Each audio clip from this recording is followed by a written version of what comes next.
Carnet de bord du capitaine. Date stellaire 2347.6. Le vaisseau entreprise poursuit sa course vers une toute nouvelle planète apparue mystérieusement dans le cadran 6, territoire de la Fédération. Étant les plus près du secteur après notre mission sur Talius 4, les dirigeants de la Fédération intrigués d'une si soudaine apparition nous envoient vérifier la nature de cette planète de classe M. Alors Spock, que disent les censeurs? L'atmosphère est composée de 73% d'oxygène, 23% d'azote et 3% de berkéllium. Gravité de 0,9 newton. Et aucun signe de vie? Apparemment non, capitaine. Uniquement quelques plantes et bactéries. Bien, Spock. O'Hara, avez-vous détecté des ondes radio? Pas d'ondes radio, monsieur. Sauf... Une sorte de faible vague d'énergie continuelle. Je ne sais pas. Ce n'est pas assez fort pour être une onde radio. Capitaine, nous approchons de la planète. Chekhov réduisant vitesse orbitale. Vitesse orbitale, capitaine. Capitaine, je détecte un vaisseau orbitant autour de la planète. Ouvrez l'écran principal, Monsieur Sulu. Nature du vaisseau, Monsieur Spock? C'est un vaisseau guerrier Klingon, le Auriak, avec à son bord 243 membres d'équipage. On sent que font-ils dans les territoires de la Fédération? O'Hara, ouvrez l'écran principal et les communications. Communication ouverte, monsieur. Ici le capitaine James T. Kirk de l'USS Entreprise. Vous violez présentement un territoire de la Fédération. Nous vous demandons immédiatement de quitter ce secteur.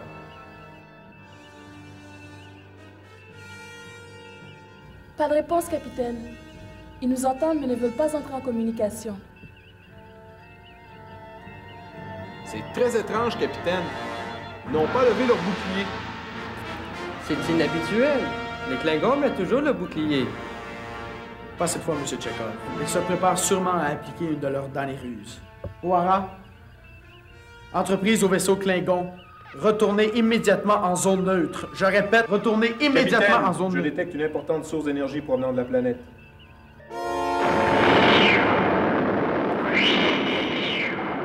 Levez les boucliers. Alerte rouge. Bouclier levé. À toutes les stations, alerte rouge.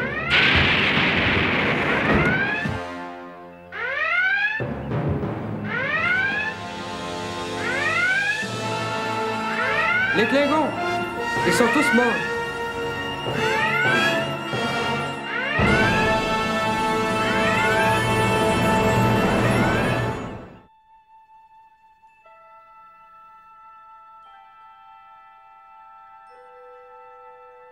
Espace, frontière de l'infini dans lequel voyage notre vaisseau spatial. Sa mission, explorer de nouveaux mondes, découvrir de nouvelles formes de vie et d'autres civilisations, et au mépris du danger, reculer l'impossible.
Alors, Spock, qu'est-ce que c'était? Une sorte de rayon alpha très concentré en particules d'hydrogène. Il semblerait provenir d'un endroit bien précis sur la planète. Capitaine, j'ai relevé sa position durant l'attaque. Excellent, Monsieur Sulu. Salle des machines. Salle des machines, monsieur. Monsieur Scott, préparez le téléporteur aux coordonnées que Monsieur Sulu vous transmettra. Jim, vous n'y pensez pas? Des centaines de Klingons viennent d'être réduits en bouillie et vous voulez descendre sur cette planète. C'est de la folie. Mais c'est aussi une occasion unique d'examiner la planète de plus près, docteur. Le capitaine a raison. La logique indique qu'il y a 94,6% de chances qu'il y ait un lien entre le rayon qui a détruit les Klingons et l'apparition de la planète. Et de plus, en tant que médecin, vous faites partie de l'équipe d'expédition. Le téléporteur est prêt, capitaine. Alors, messieurs, allons résoudre ce mystère sans plus tarder.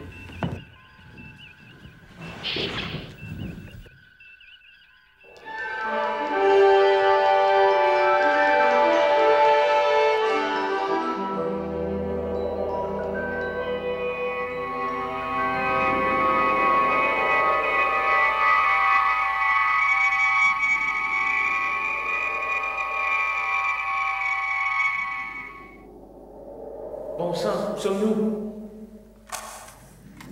Entreprise. Entreprise.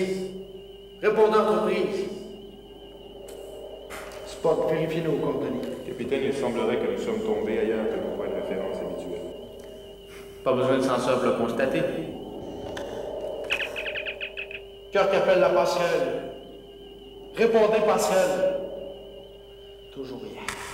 Les signes de vie, Spock? Selon tous mes calculs et des renseignements nous environnant, aucun signe de vie, ni même la nôtre. Comment est-ce possible? Votre instrument doit faire erreur. Docteur, le tricorder est en parfait état de fonctionnement. Messieurs, cherchons plutôt où nous sommes. Séparons-nous.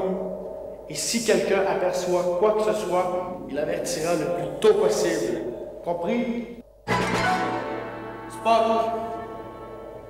Docteur! Vous m'entendez?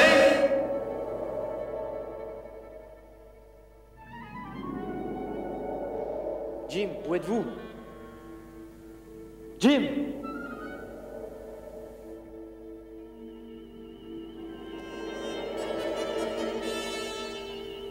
Capitaine, m'entendez-vous?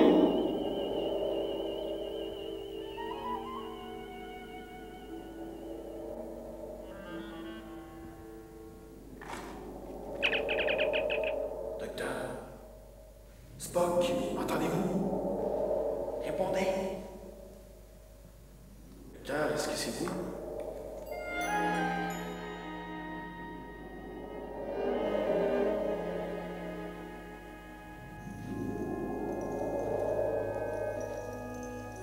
Mais qui êtes-vous?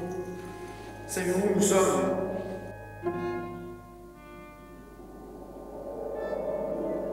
Que faites-vous ici?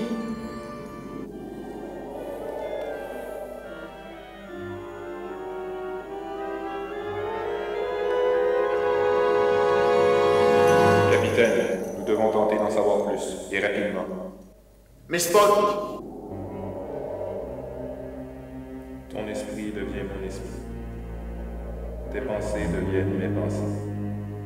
Ton âme devient mon âme. Je suis Salia. Je suis seul. Planétoïde Gosium 2. Vaisseau perdu. Planète nouvelle pour habitants. Chance de survie. Mission d'exploration. Lumière étrange. Aucune nouvelle de l'équipage. Orgépharas disparaissant derrière une. Disparaissant. Le froid.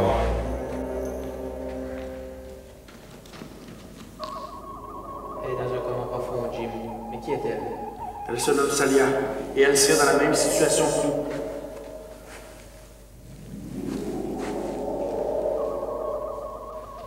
Mais depuis beaucoup plus longtemps. Le planétoïde Gosium 2 est inhabité depuis 253 ans, à la suite d'une catastrophe naturelle. Vous voulez dire qu'elle aurait... Plus de 278 ans, docteur. La vie ici serait donc suspendue. Il doit sûrement avoir un moyen de sortir d'ici. Capitaine, regardez.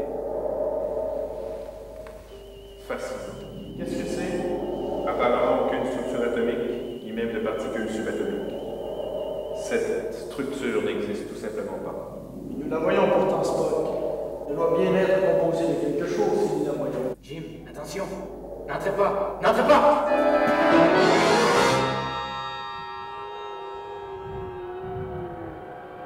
Spock, pouvez-vous nous dire où nous sommes?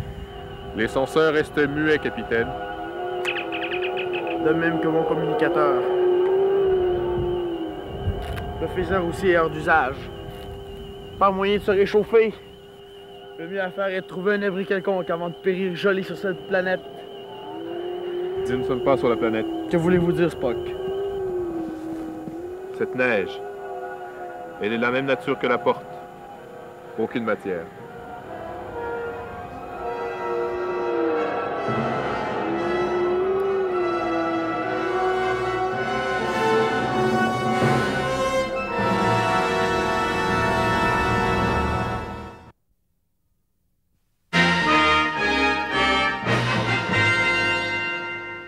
Toujours rien, M. Chekhov? Rien, M. Scott. Les senseurs n'indiquent pas la présence de vie humaine sur la planète. On dirait qu'ils se sont volatilisés. Cherchez encore, M. Chekhov. Toujours sans nouvelles de l'équipe? Pas de nouvelles, monsieur. Les communications ne fonctionnent plus. Aucun moyen de contacter ni la base étoile 5 ni la Fédération. Monsieur Scott, les commandes du vaisseau ne répondent plus. Aucun moyen d'obtenir assez d'énergie pour le moteur ionique. Branchez le moteur auxiliaire. Moteur auxiliaire inopérant, monsieur. Nous sommes privés de toute énergie.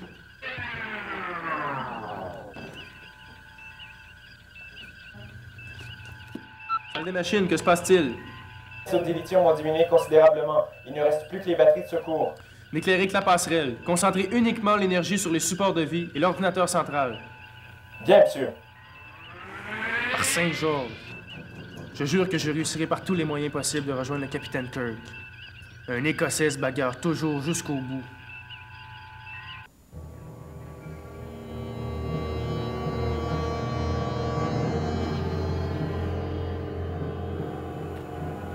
Spock, regardez.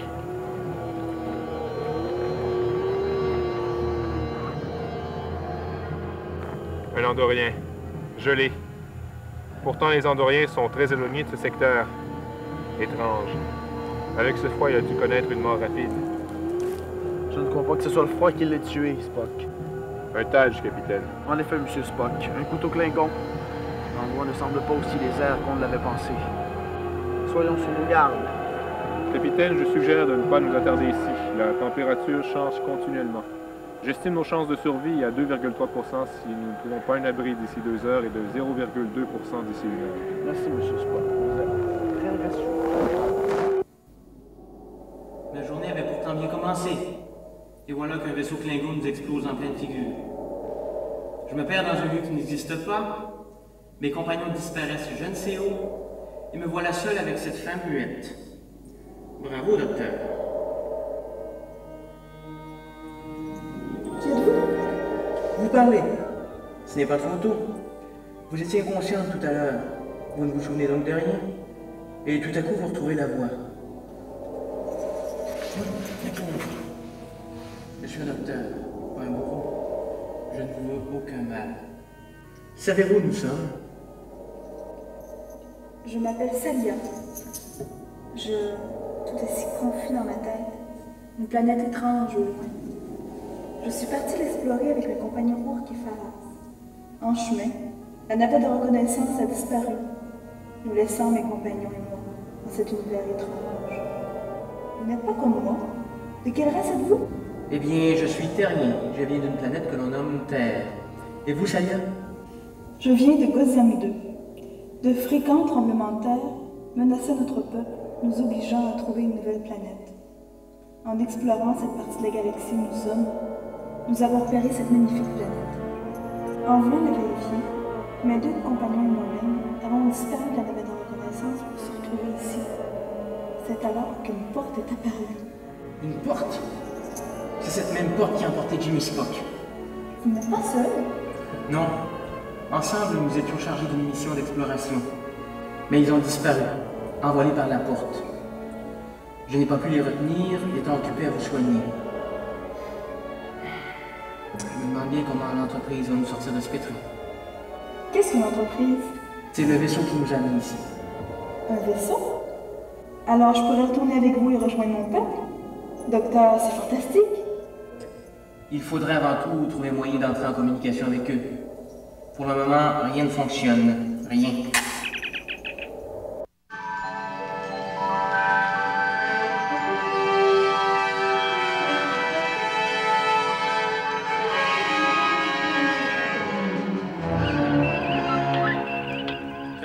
capitaine. Entrée au journal par l'ingénieur Scott. Le capitaine, Spock et le docteur McCoy sont maintenant introuvables. L'envoi d'une navette de reconnaissance reste maintenant notre unique chance de les retrouver. Plusieurs tentatives pour les retrouver ont échoué en raison de nombreux problèmes totalement inconnus survenus à bord du vaisseau. Les réserves d'énergie s'épuisent peu à peu et l'équipage commence à montrer de nombreux signes de nervosité. Salle de lancement. Tout est prêt, M. Filkins? Tout est prêt, monsieur. J'ai bien peur que l'ouverture des portes et le départ du Galiléo prennent considérablement d'énergie. J'en prends toutes les responsabilités, M. Filkins. Préparez-vous à ouvrir les portes.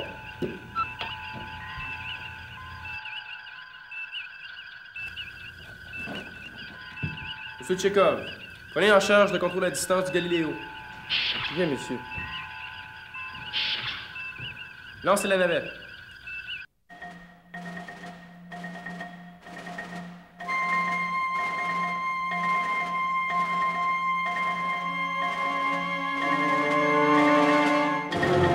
Et avec ça, si ça fonctionne pas, on va toujours aller le chercher à pied. Et c'est pas quelque chose avec le Galiléo?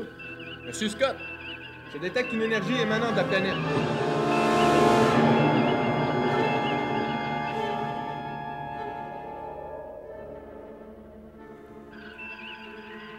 La navette, elle disparaît. Tiens, va-t-elle passer? Ingénieur Filkins à la passerelle. La navette Galiléo est retournée à sa rampe de lancement. Saint-James, que se passe-t-il? Salle des machines à passerelle. Passerelle, j'écoute. Reste plus qu'une heure d'autonomie. Dépasser ce temps, l'entreprise ne sera plus qu'un immense tombeau.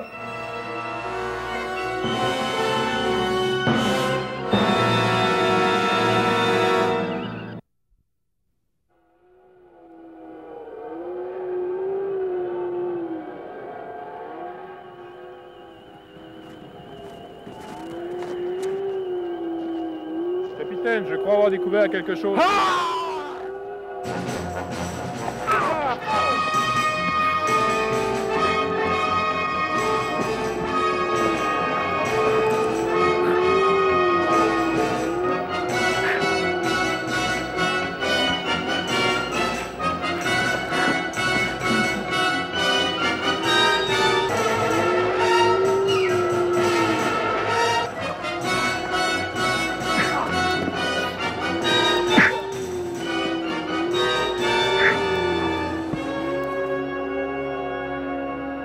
Allez-y! Tuez-moi! Nous devons nous entraîner si nous voulons sortir d'ici! Votre vaisseau, vous m'entendez? Votre vaisseau, ils sont tous morts! Tous morts! Non, c'est impossible! C'est encore une ruse de la Fédération pour voler nos secrets! Plutôt mourir que de ramper devant votre faible peuple! Plutôt mourir que de vous aider!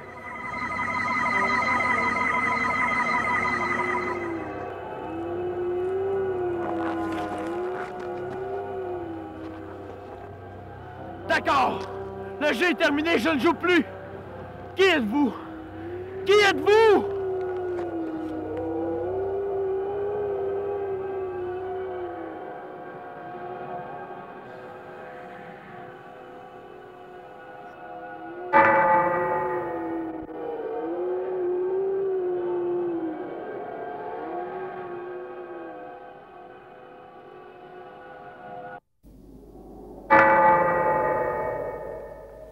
Que voulez-vous faire? Occupez-vous plutôt de Spock, docteur. Ça va aller, Spock? Ça va aller, docteur. Salia, que vous arrive-t-il? N'approchez plus de moi. Un pas de plus et mon champ d'énergie dérégulerait toutes les molécules de votre corps.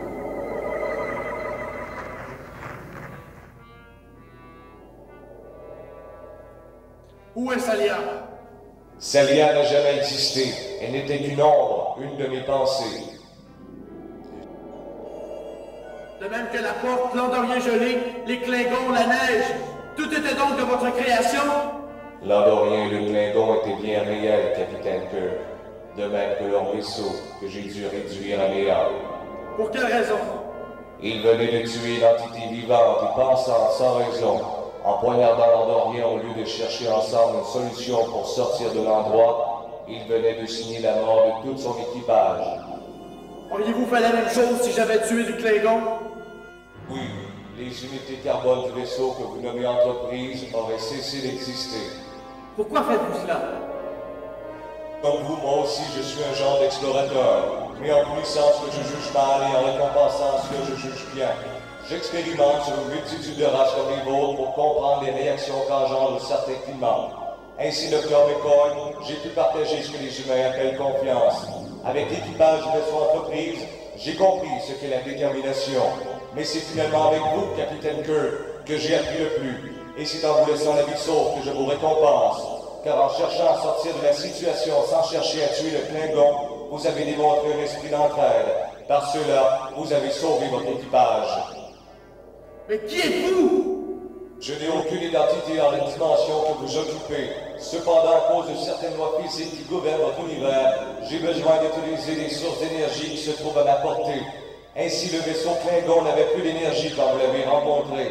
Votre vaisseau est d'ailleurs en train de perdre toute son énergie. Vous resterez prisonniers ici à jamais. Vos corps et vos esprits seront par contre conservés éternellement. Vous n'avez pas le droit de nous retenir. Vous devez nous relâcher. Tout comme vous, nous avons pu à poursuivre. Nous faisons partie d'une réunion de plusieurs planètes et peuples qui ensemble partagent plusieurs points de vue semblables, comme la liberté individuelle, la paix entre les races et l'exploration spatiale. Tout comme vous, nous avons de nouvelles choses à découvrir.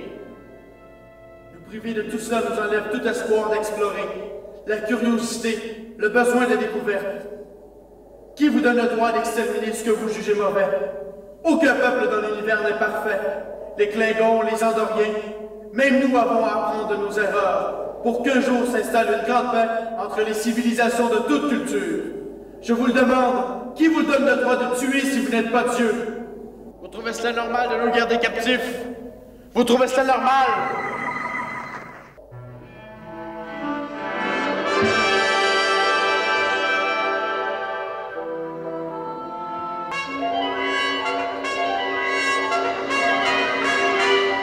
Jim, par tous les diables, où étiez-vous? Nous étions nulle part. Tout le monde à son poste. Spock, ça va les capitaines. Heureux de vous l'entendre dire. Monsieur Scott, quel est l'état du vaisseau? Il ne reste plus que 35 minutes d'énergie, capitaine. Monsieur Chekhov, préparez-vous à mettre toute l'énergie motrice sur les propulseurs de secours. C'est de la folie, capitaine. Allumez les propulseurs de secours. C'est signer notre arrêt de mort. Après la mise à feu des propulseurs, il ne nous restera plus assez d'énergie pour vivre une minute de plus. Jamais nous n'en sortirons vivants. C'est un risque à prendre. C'est cette planète qui nous tient prisonniers ici. Nous devons nous en éloigner le plus vite possible. Monsieur Scott, regagnez immédiatement votre poste. Ah, et Scotty, merci beaucoup. Vous avez très bien pris en charge le vaisseau. Merci, monsieur. Capitaine, la planète se transforme progressivement en une gigantesque masse d'énergie. Elle se dirige droit vers le vaisseau, capitaine. Chekhov, engagez les propulseurs de secours. L'énergie des propulseurs épuisée. Le champ d'énergie nous percutera dans 10 secondes, capitaine. 6 secondes. 5, 4, 3, 2, 1...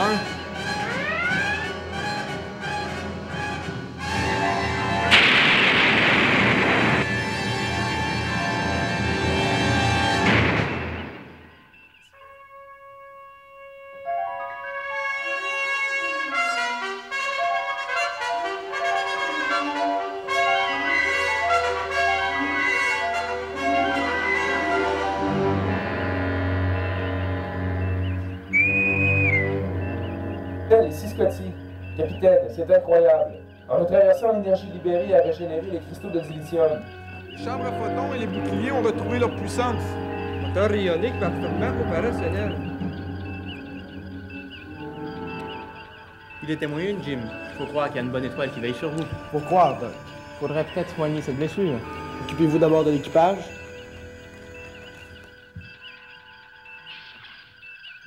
Je ne sais pas encore ce que je vais inscrire dans le rapport final aux dirigeants de la Fédération. Cette planète mystérieuse, Salia et ce juge ne faisant qu'un, tant de questions qui restent sans réponse. Les secousses subies n'ont pas trop endommagé l'entreprise. Quant aux membres de l'équipage blessé durant cet incident, ils recouvrent à la santé grâce aux bons soins du docteur McCoy. Eh bien, Spock, il semble que votre bonne vieille tête de mule ait tenu le coup. En fait, docteur, le crâne vulcain est 2 fois plus résistant que le crâne humain. Voyez-vous, sa structure osseuse est beaucoup plus épaisse. Ah, je vois. Jim, j'ai cru tout à l'heure soigner un âne. Vous n'exagérez pas un peu, Doc? Je ne crois pas que mon crâne s'apparente à celui d'un âne, docteur. Je ne parlais pas de votre crâne, Spock, mais bien de vos oreilles.